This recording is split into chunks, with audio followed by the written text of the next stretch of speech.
graças a Deus. Meu esposo é uma bênção, tenho aprendido muito com ele, irmãos. Sobretudo nas horas difíceis. Eu vejo ele acordar de madrugada. Às vezes eu acordo no meio da noite, ele está lá de joelhos orando e chorando na presença de Deus. E eu digo assim, vamos ver, quando a gente acordar.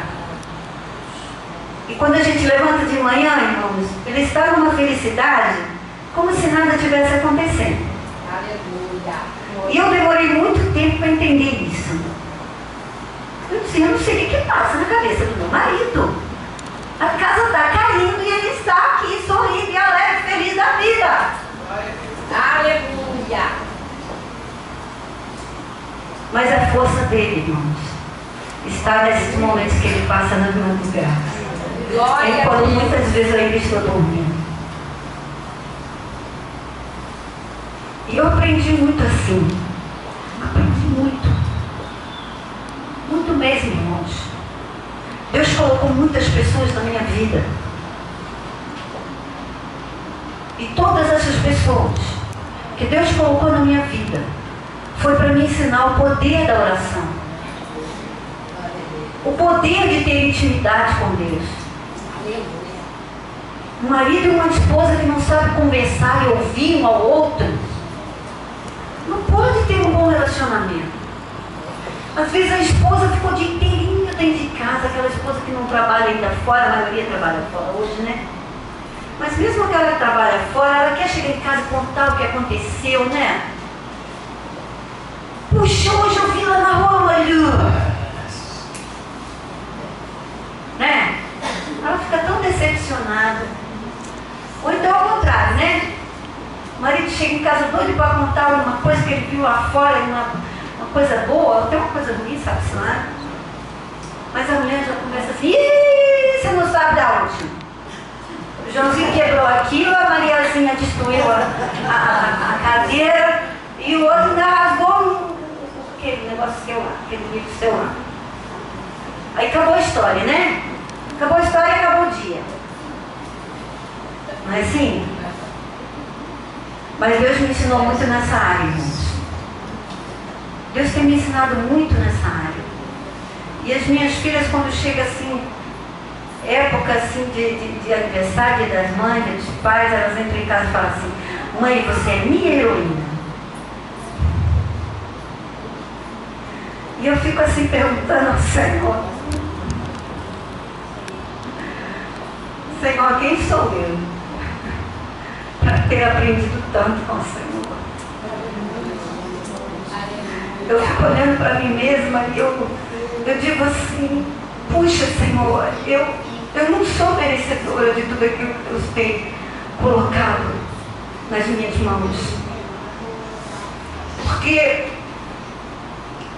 uma das coisas, irmãos, ali nós tivemos agora o nosso congresso de missões, e uma das coisas que ficou bem gravada no meu coração, um dos nossos irmãos que falaram, eles disseram que a vida cristã é como uma corrida, né? E é aquela corrida que você vai passando o bastão, né?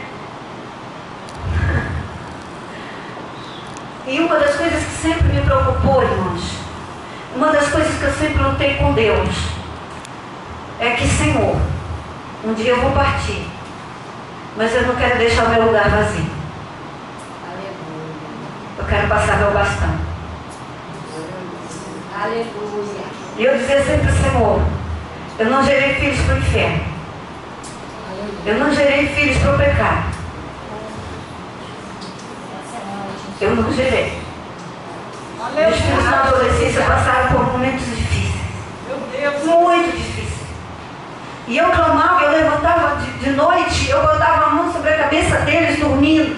Muitas vezes eu dava assim, assustado. E eu botava a mão e eu dizia, inferno, vocês não têm poder sobre meus filhos porque eles já são do Senhor. Eles são do Senhor. Eles são do Senhor. E eles devem continuar fazendo aquilo para o qual Deus me chamou. E eu não abro mão, Senhor. Aleluia. Eu posso não ganhar ninguém.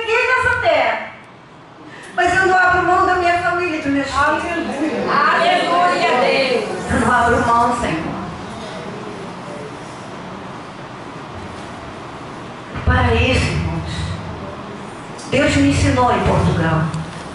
Naqueles quase 20 anos que eu estive em Portugal. A primeira coisa que Deus, a coisa mais importante que Deus me ensinou é que a minha família é o meu ministério. Os meus filhos são meu ministério. O meu marido é o meu ministério. Quando eu faço uma comidinha com meu marido e eu levo para ele todo dia na bandeja, e muita gente quando está lá em casa acha estranho, e às vezes a minha filha fala assim: mãe, você acostumou mal. Você acostumou mal meu pai. Eu não vou fazer assim. E quando eu faço isso, irmãos, eu me lembro que Deus me ensinou que a minha família é o meu ministério. E quando eu estou fazendo aquilo, que eu estou levando aquela bandeja nas mãos dele, eu não estou fazendo nada para ele, eu estou fazendo para o Senhor. Aleluia! Glória a Deus! Eu estou mantendo meu marido, meu filho, minha família bem para Deus. Glória a Jesus! Para o serviço de Deus. Porque ele precisa estar bem para Deus. Aleluia! Porque o meu marido, porque os meus filhos, porque a minha família não pode cair, não pode desanimar, eu tenho que estar ali. E quando eles estão mal, eu tenho que estar de joelhos, eu tenho que estar clamando. Eu não posso cair também. Eu não posso me deixar levar pela situação. Eu tenho que conhecer a Deus para confiar nele, que ele está me ouvindo e que ele sempre responde às nossas orações, como respondeu a Jó. Aleluia. Como respondeu? Glória a Deus. E a gente vê nesse último capítulo Deus falando com Jó, e Deus não respondeu nenhuma das perguntas que Jó fez. Nenhuma. Deus apenas se apresentou a Jó. E ele disse: sabe quem eu sou, Jó? Sabe quem sou eu? Glória a Deus. Aleluia. Glória a Deus. Eu criei. Eu fiz. Sabe quem botou o teu ali? Mar, agora você pode chegar até aqui, daqui você não passa. Aleluia. Glória a Deus. Sabe quem fez isso, Jó? Sabe quem fez todas essas coisas, Jó? Eu estou me apresentando a ti, sou eu. Aleluia. E agora, Jó, o que você tem a dizer? O que você tem a dizer? Deus não respondeu aquilo que ele pensava que Deus diria. As dúvidas de Jó, na verdade, não eram dúvidas. É porque, como ele disse aqui, até aqui eu conhecia a Deus de ouvir falar, mas agora os meus olhos te contemplam. Aleluia. E nós estamos vivendo dias, irmãos, em que o corpo de Cristo, a igreja do Senhor, está lotada, especialmente aqui no Brasil. Cada vez nós vemos igrejas mais lotadas, lotadas de pessoas que só conhecem a Cristo de ouvir falar. Mas na hora do batente, na hora que vem a tempestade, aleluia, ele vira as costas para Deus. Deus da glória. Na hora que ele é provado, na hora que ele é tentado, na hora que ele é provado dentro de casa, abrir a boca e falar coisas que não der, ele deixa. Ele desce da cruz. E aí os seus vizinhos ficam sabendo se ele conhece mesmo a Deus ou não. E aí os seus amigos de escola ficam sabendo se ele realmente conhece a Deus ou não. E os seus amigos e seus colegas de emprego ficam sabendo se essa pessoa conhece mesmo a Deus ou não. Jó só conhecia de ouvir falar. E mesmo assim, ele era o homem que era. Mesmo assim, ele era fiel. Ainda assim ele era fiel. E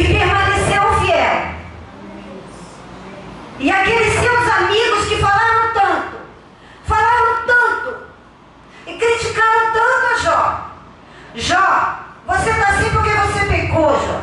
Deus está te castigando. Não é isso que a gente ouve nos dias de hoje? Meu Senhor da Você não tem emprego? Por quê? Porque você está em pecado, porque você não tem fé. Jesus!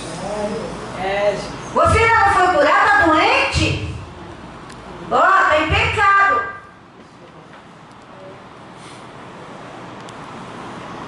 Não é isso que nós estamos ouvindo muito nos dias de hoje? Deus não está te ouvindo. Essas foram as palavras que Jó ouviu. E Jó, em todos os momentos, ele conhecia qual era o seu relacionamento com Deus. Ele sabia que quando seus filhos faziam festas de aniversário e convidavam uns aos outros, no final, ele sempre levantava um altar diante de Deus e oferecia holocaustos. E ele dizia: pode ser que os meus filhos, durante essas festas, tenham pecado contra ti, ó Deus, e eu agora estou oferecendo esse sacrifício para que não haja nada contra os meus filhos. Ele oferecia sacrifícios, ele se preocupava até com os seus filhos. Por acaso pode ser que eles tenham pecado? Ele sabia quem era Deus e ele sabia qual era o seu relacionamento com Deus. E em momento algum ele duvidou, porque ele conhecia e confiava. Ele tinha muito para conhecer, mas o pouco que ele conhecia era suficiente para saber que Deus não o estava castigando, mas que era um momento. Alguma coisa Deus tinha em tudo aquilo. Alguma coisa Deus tinha para ensinar em tudo aquilo. Alguma coisa Ele tinha para aprender em tudo aquilo. E nós vemos isto pela Bíblia toda, irmãos.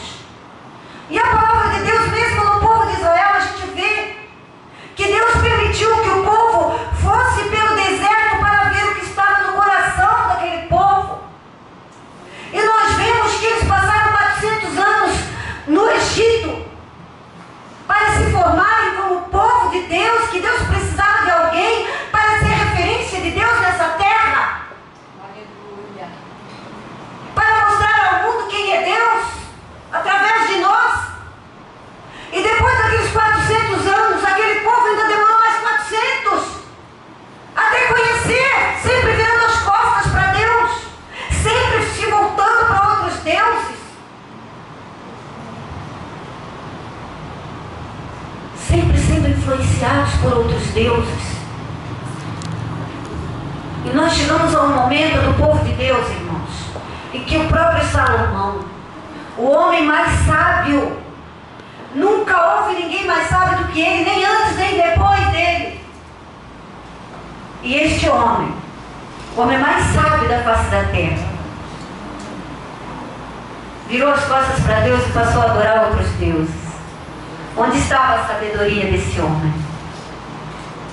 Onde estava a sabedoria desse homem? E muitas vezes, irmãos, nós nos firmamos em tantas coisas. Nós pensamos que conhecemos a Deus. Aqueles amigos de Jó achavam que conheciam a Deus. Jó, Deus é isso. Jó, Deus é assim.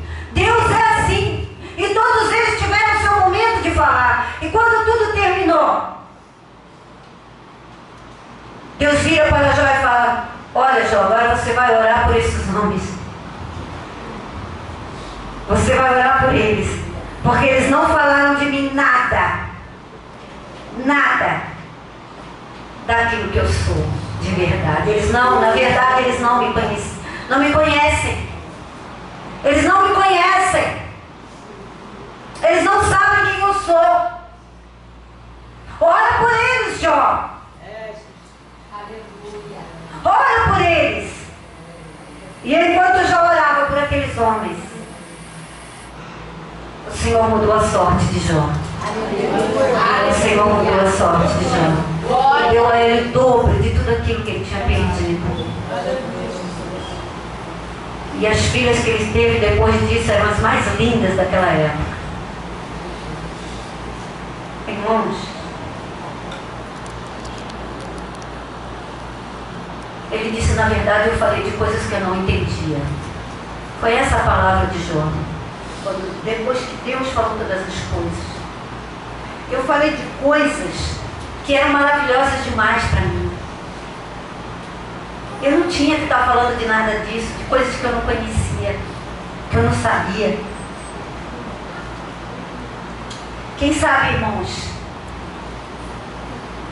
quem conhece a tua vida e o teu coração é Deus. Ninguém aqui conhece. Nem mesmo o seu pastor que está aqui todo dia com você. Talvez ele te conheça um pouco, a sua maneira de ser, onde você mora, sua família, mas o seu relacionamento com Deus, só Deus conhece você. Só Deus sabe o quanto você conhece a Deus. Mas quando você conhece, você confia. Qual é a tua reação quando você está no meio de uma grande prova? Qual é a tua reação quando você está enfermo? Você duvida? Será que Deus está comigo mesmo? Será que Deus está me ouvindo mesmo? Será que é lá que eu tenho que estar mesmo? É naquela igreja mesmo? Será que eu não tenho que mudar de igreja? Será que não é outro pastor que tem que orar para mim uma oração mais forte? Aleluia. Aleluia. O que se passa pela tua mente, pela tua cabeça, pelo teu coração quando você está no meio de uma prova? O que você tem aprendido? O que você tem feito para ter uma intimidade maior com Deus, para conhecer melhor o seu Deus? Você tem procurado? Quando você quer se casar com alguém, quando você é jovem, e você quer se casar com alguém, você quer estar com aquela pessoa o tempo todo. Você não vê a hora daquela pessoa chegar. Depois o tempo vai passando e você passa a acostumar. Aquilo já não é tão bom assim. Aquilo já não é tão importante assim. Será que não é isso que aconteceu com a sua vida espiritual?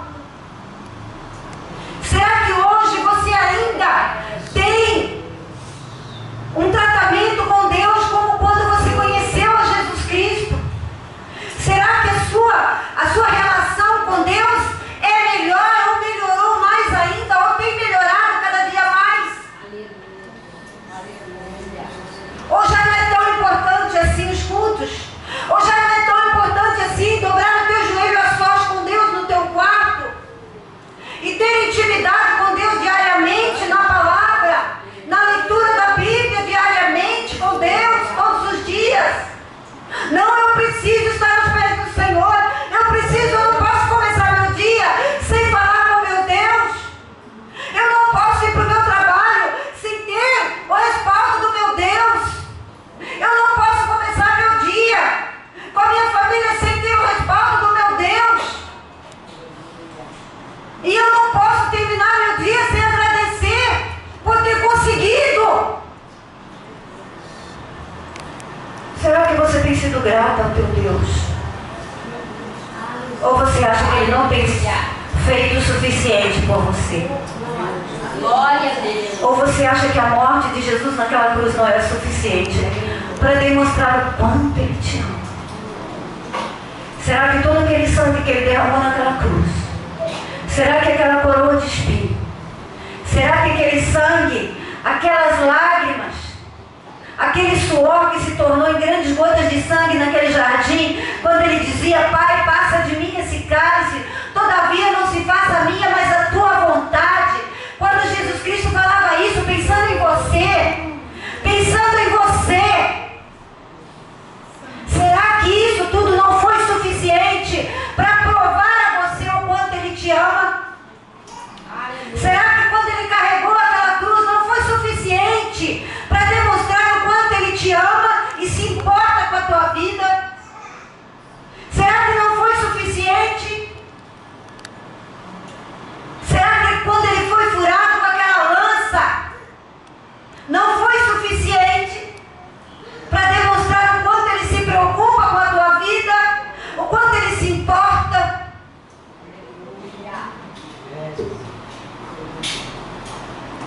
fez a parte dele para demonstrar seu amor. E você o que tem feito? Você o que tem feito diariamente para demonstrar a cada manhã que você ama o seu Deus? Irmãos, no relacionamento, você precisa demonstrar que você ama. Não adianta você dizer a alguém no aniversário: ai, fulano, eu te amo. E no resto dos dias você nunca mais se lembrar disso. De que adianta isso? Você diz que ama quando aquela pessoa te magoa profundamente. E dali 10 minutos você chega e abraça e dá um beijo. Você demonstra que ama. Você demonstra que ama quando você não guarda rancor. Quando você não arde em ciúme. Quando você não busca os seus próprios interesses. Porque o amor tudo crê, o amor tudo espera, o amor tudo suporta. O amor não arde em ciúme. O amor não busca os seus próprios interesses.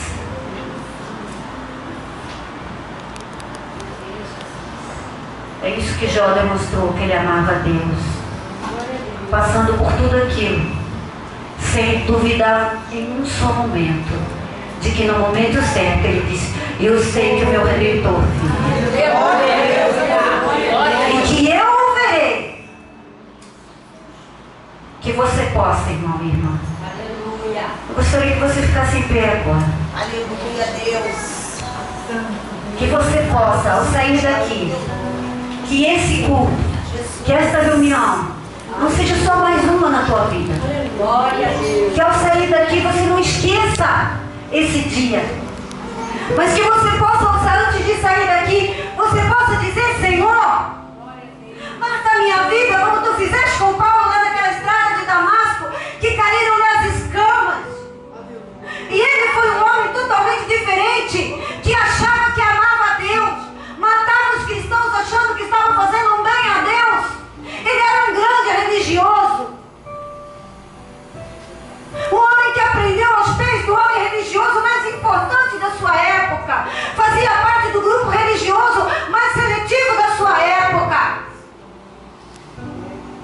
Que cumpria todas as leis à risca. E no entanto estava tão longe de Deus. Tão longe. Tão longe. E pensava que estava tão perto. Que ao sair daqui você busque, irmão. Você pergunte ao Senhor: Senhor, como está o meu relacionamento contigo? Aleluia. Como eu posso, Senhor, demonstrar o meu amor para contigo? O que eu tenho feito, Senhor? O que eu preciso fazer, Senhor? O que tu queres de mim? Para que tu me chamaste? Para que tu me escolheste? Qual é o meu papel no corpo de Cristo? Aleluia, Deus. Com que objetivo tu me colocaste aqui nesta igreja? Com que objetivo eu aceitei a Cristo nesta igreja? Com que objetivo eu ouvi esta palavra esta noite? O que tu queres de mim, Senhor? O que tu esperas de mim? Aleluia. Glória a Deus. Não importa a tua idade, não importa o teu conhecimento, não importa, Deus olha para você e para todos nós da mesma forma. Amém. E Ele espera algo da tua vida. Aleluia. A vara não produz fruto, não. É uma vara inútil. E eu quero que você diga agora para o Senhor: Senhor, eu não quero ser uma vara inútil. Eu quero produzir frutos.